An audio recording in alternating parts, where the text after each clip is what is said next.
Yes, and welcome back to the Ash Williams Show. My name is Ash Williams, and I am fired up. How the fuck are you? Hope you're well. On the guitar today, it is again. Actually, it's not John Paul Young, it's Chong Lim from the Dancing with the Stars Orchestra. Shout out to you, Chong. He loves going to a place in Hawthorne called Viet Star. Pop in there and see Chong. It's not a joke. He loves it there. It's on Burwood Road. My mum sees him there all the time. On the keyboard today, it's the one and only Johnny Foreman again, back for the second time in a row. Shout out to you, John. Thank you. We appreciate all your work. For the first time ever, folks, we have our live studio audience. Justin, give us some noise. Give us one. I'm in the Bond. We love Ash, yes. Look, I've booked him for the hour. I just had my way with him, so I've got another 55 minutes. But no, we are coming to you live from the Bondi office, and Justin is working away. So we won't disturb him, I'm sure, and we'll try and keep it classy today.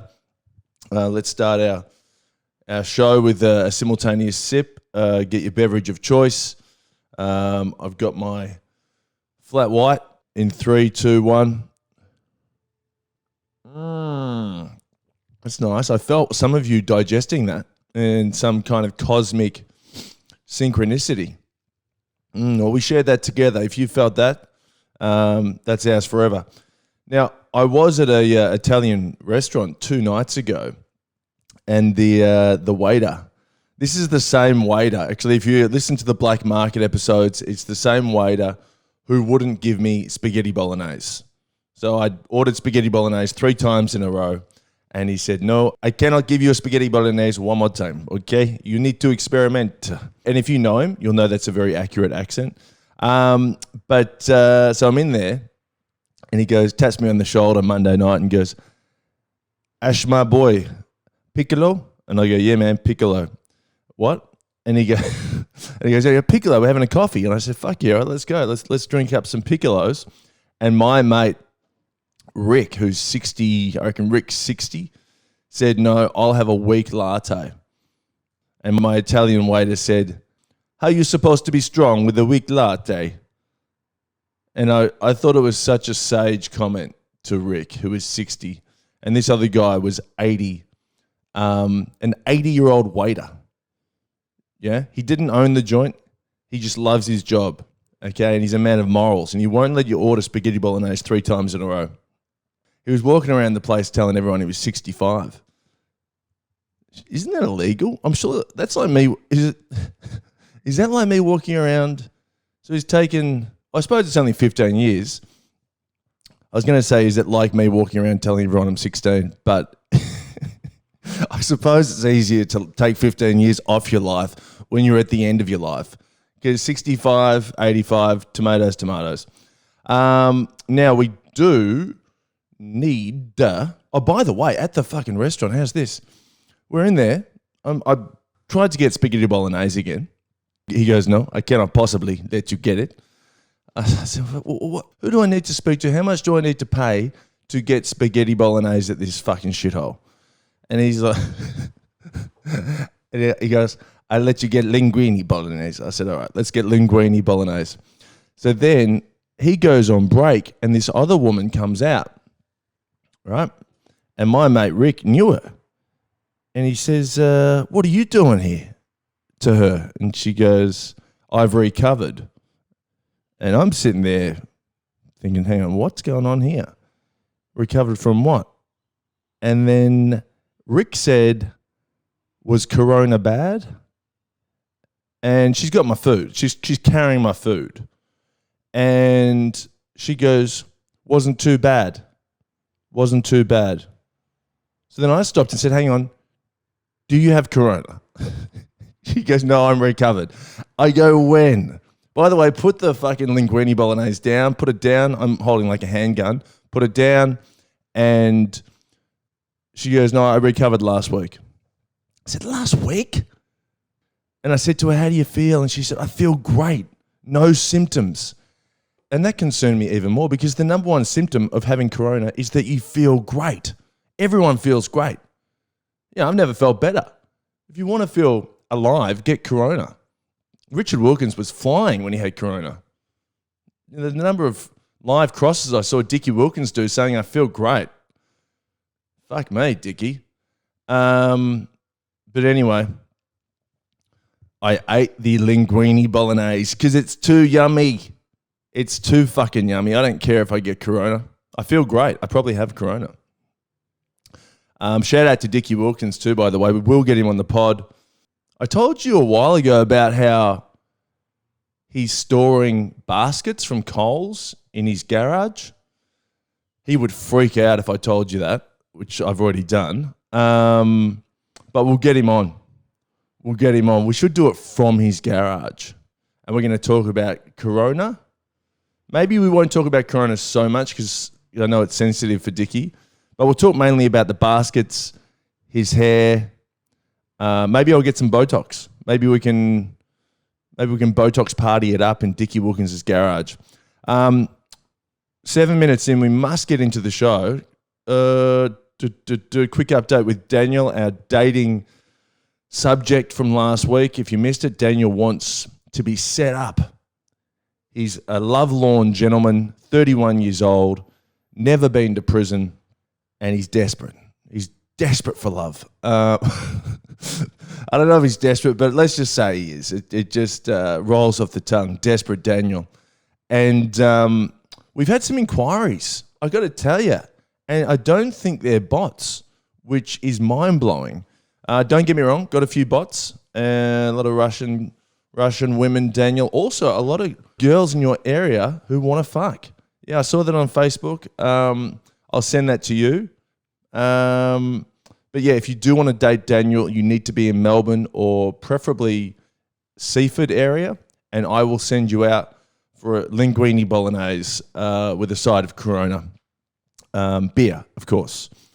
Text in 0406 284 954 or reach out on our socials if you want those photos released, by the way, and you want to see what Daniel looks like. I might put it on the socials. We've already had some comments that one girl, Hillary, loves his pencil moustache. I don't think it is a pencil moustache, but it's pretty close. It's like a Posca moustache. It's a bit thicker than a pencil moustache. He's got a pencil dick, that's for sure. But the Posca moustache is doing it for me, and Hillary is loving it.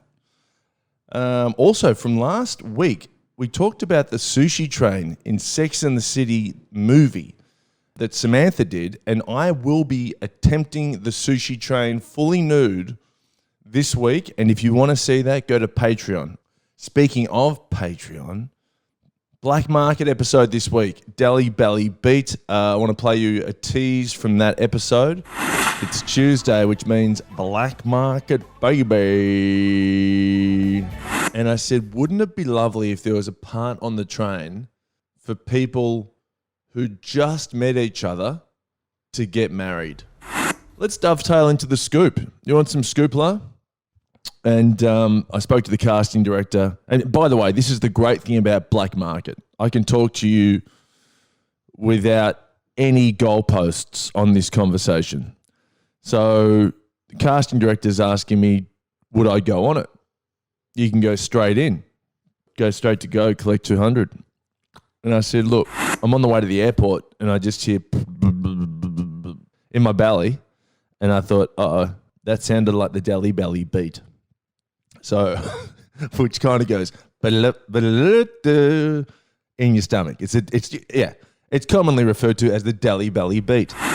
And I'll give you my answer and what TV show it was on Black Market. So go to patreon.com/Ash Williams Show. Boom. But actually, here's one for you. In that tease, I did refer to being in New Delhi and having to throw my undies in the bin. And got a text here on the hotline from Simon Martin. Simon writes, hey Ash, Simon Martin here. Simon Martin. I reckon I went to school with a Simon Martin. Just listen back to the black market, and I'm curious to know how many times you've shit yourself as an adult. Obviously, there's the Banrock Station and the Deli Belly, but are there any others? Does the couch or driveway in LA count as another? Well, look, I mean, Simon, I've got to be careful because, in effect, my landlord for my office is in the background, but it's just, there's too many to really count. Let me think. We got my brother's jeans. That's the classic. Yeah, of course, Banrock Station. Deli Belly. Oh, there's so many, and I'm sure, if you're listening to this, you've got about 50 as well. I mean, there's 50 pairs of undies that didn't make it, but they fought hard. I just lost them. They're my Anzacs. They're my Gallipoli. Yeah, they got shot down on the mountain, on my mountain. I'm sure we can get a better metaphor for that. But I'm trying to think. I used to sell. I think I told you the story how I used to sell programs at the Australian Grand Prix, and we were making like 50 cents a program. And I remember one time I was like, "Can you look after my programs?" to some other guy who was selling earplugs. I said, "Can you look after my programs?" Like literally with your life, okay? I lose one of those programs, my life is over, okay? He's like, "Yep, cool." So he sat on them. I go, good idea, sit on them. I go, "I'm going to the toilet to do a wee. I'll be back in 2 minutes." I went to that's right. I just remembered what I did. This isn't so much a pooing story, it's a peeing story. I went to the toilet and realized that I needed to do a number 2. So I've pulled my pants down, but I haven't pulled them down all the way. And I haven't put my cock in the toilet. So then, as you know, when you poo, you wee. That's just science. I don't need to explain that to you. Also, if you can poo without weeing, like out of the gates, I'll give you $50. But I'm going to need to see a video. That's win-win for me because that's my fetish. $50 it's a great rate. And so I forgot the science that you're going to pee when you poo, and then I've weed all over my official Australian Grand Prix uniform, and my undies were ruined, and so was my uniform, but I couldn't throw the uniform away. So the undies were in the bin, and I was in there for a while cleaning up, and I must have come back 30 minutes later, I reckon, like I'd just come back from a war zone. I looked, I reckon I'd aged 50 years. I was like Renato, the 65-year-old or 80-year-old at the Italian joint. And the earplug guy goes, "Where have you been?" And I just said, "Look, I had some issues." And he goes, "Mate, people want programs." But I didn't. Oh, no, that's right. He sold me some programs. Yes, the silver lining of this is that he sold me like 5 programs while I was gone. So in effect, I just outsourced my role so that I could piss on my pants. Anyway, there you go. Just had like some Nam flashback from 15 years ago. Good times. They should put that on the promo for the Australian Grand Prix. Daniel Andrews, if you're listening, if you want an argument as to why Victoria needs the Grand Prix to provide employment for 20-year-old dudes who piss on their pants, I'm happy to go back and reenact that. Oh my God, we've got something good for you here. Now, I haven't spoken to Paul in a month. I put the last month of messages I've been receiving from Paul on Patreon, because even though I haven't called him, the messages keep coming. He's like a telemarketer, yeah? Quantity. Keep cold calling, right? So he's telling me he loves me. When am I coming up? So I put them on Patreon, but guess what? He sent me a voice message. Now, I haven't listened to this because I wanted this to be native for you and me, and I wanted you to get my real reaction here. So here we go. This is from Paul, sent last week. Hey mate, it looks like you won't be able to come up to New South Wales for a while. What's going on down here in Melbourne? Jesus, you'll get coronavirus down there. You're not allowed to come up here now. God, I should come up here. I want to get together with you, babe. Love you. Fuck me. I tell you, he really opens up when he's leaving a voicemail. How do you even leave a voicemail on Facebook? God damn it. Oh, we got to play that again. I'm sorry. We're playing that again. That was unbelievable. Hey mate, it looks like you won't be able to come up to New South Wales for a while. What's going on down here in Melbourne? Jesus, you'll get coronavirus down there.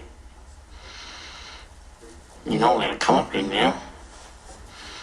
God, I should come up here. I want to get together with you, babe. Love you. Yeah. Well, I'm going to have to call Paul, I think, because what we need to do, full disclosure, you know, I've started seeing someone very special, and I need to actually break it to Paul that I can no longer call. I feel like that would be a nice climax to the story, no pun intended. What time is it? It's early in the morning when I'm recording, so maybe we can try him later because, again, Paul doesn't get up until 11. You know he needs his rest. He's 5'2", 43 kilos. He needs his fucking rest. I got in an Uber, and this is Monday again. Monday was a big day. And the Uber driver goes, "You going to the airport?" And I go, No, I'm not. And then he goes, "Do you want to go to the airport?" I go, "No, I don't. Well, I don't want to go to the airport. What does it say on your phone? Just follow the map." And he's like, "I was just wondering if you wanted to go to the airport." I'm like, what the fuck? Dude. Like, and then I go, "I want to go to Bondi." And he goes, "Bondi?" And I go, "Hang on, am I in the wrong Uber?" And then he opens up his phone and he goes, "You're Ash." And I go, "Yeah, I'm Ash." And he goes, "Yeah, Bondi." And I go, "What's going on?" He goes, "I was just saying if you wanted to go to the airport." So, yeah, I mean, that's the end of that story. It was a fucking weird ride, that dude. He was a weird guy, man. He had the heating on like, it was a sauna. If you are jonesing for a sauna, because all saunas are closed at the moment, get in this guy's Uber. I'll give him 5 stars. 1 star for his Uber, 5 stars for his sauna. All right, we're going to wrap this up. We now have 2 people in the office, so this is now, we're going to shut this baby down. We'll call Paul later. We got a text here. "I just got through the notebook. I'm seeking the Cry hotline number." Well, yeah, we would be run off the hook with the notebook. You don't watch that unless you have the hotline number. By the way, just call the hotline. Goldie Guy called the hotline last night and I answered. I'm telling you, if you call the hotline, 0406 284 954, there's every chance I'll answer. I'm carrying the hotline around with me now. Just in case people are watching Notebook or Sex and the City or even Click. Okay? Someone messaged me during the week saying they cried at the end of Click. He gets it. It's an emotional film. Here's a voicey. Ash, it's Ty, Patreon subscriber. I think I've cracked it, and I think it is Chrissy Swan. I think your grid was Chris Judd, which is obviously the Chrissy, and the Elvis was the Billy Swan cover that Elvis sung. I think that I'm really right on this. I have messaged you on Patreon and to the text line, but I haven't got a reply yet. So I'm not sure if it's just because that I didn't get it right on my first guess. If you want me to prove that I did want to guess that, and my friend ruined it, I can send through those screenshots too. But yeah, Chrissy Swan, I thought it from the beginning. So anyway, I hope you're having a great night. I can't wait for the podcast tomorrow. Cheers, brother. Enjoy. Ty, I got your message, and the reason I didn't write back is because it was too close for comfort. And I've already said too much. Now, if you don't know what the I Can't Say Who is about, you'll need to go to Patreon. It's a high-level scoop, okay? It involves me, a celebrity, and sex. All right, I can't say any more. I could, but I'm not. Let's get another text. Round it out with Goldie Guy. He's back to his best. Here we go. Ashley, it's Goldie Guy, mate. How are you? Hey, I've got a can of Moccona, or a jar of Moccona. It's too good for a can, in my hand, and I'm looking, and it's called the James Jacobs Dow Egberts Proprietary Limited, which are based in Sydney. Now, we need to do a deal with them. What I think is, you can take just send me like a little bit of Moccona once in a while, because we all love Moccona. So I'm thinking there's a few disgraced managers out in the sports world. I don't know if there's that Isaac Moses, who's just been disgraced from, or just kicked out of the NRL. Seems like a real wheeler and dealer, but sort of shakes a few trees and here and there. Who was Wayne Carey's fucking manager? He seemed like a good guy that could probably do a deal. Anyway, just want some Moccona, and just quickly, it seems like I was wrong. Rob Guest, who I think was a fan of the opera, the one that didn't get cancer, seems to have not been the host of Simply Irresistible, but who knows who it was. Anyway, I hope you're well, and looking forward to the week that is. Nice one, Goldie Guy. There's always a lot in the Goldie Guy's voicemail sandwich. We'll just go with the Moccona. Yes, we will look into that. Okay, they're hard to get a hold of. We know Moccona are cocky sons of bitches, but they make a nice drop. Ricky Nixon, yeah, he might be the guy to wield the deal. You know, we bring Ricky Nixon back out of retirement. He's been doing nothing for 5 years since the scandal with the St Kilda schoolgirl in Victoria. Actually, that was 10 years ago. God. He's been doing nothing. Maybe we get Ricky Nixon. Nah, that's actually a bad fit. But we could get a Ricky Nixon lookalike. That could be funny. And everyone thinks it's Ricky Nixon, but it's not. It's maybe it's you, Goldie Guy. But that is the podcast. We're going to call Paul next week. All right. If you think we should call Paul, go to our social media, and we'll do it on a vote. It will be the final call to Paul. It will be the breakup call. It's going to be emotional, but all breakups are tough. Of course, if you want to know which dating show called me up and wants me on the show, go to patreon.com/Ash William Show. Find out which show it was and what I said and why I said what I said. That is the podcast. Of course, all Ash and Ed episodes are up on Patreon. Shout out to you, Goldie Guy. And shout out to Ty for getting so close on the Can't Say Who. This is the Ash William Show. I'll talk to you on Tuesday or Friday. Take care. Stay safe. Bye-bye. The Ash William Show is recorded in front of a live studio audience. But they're working, so they're not laughing.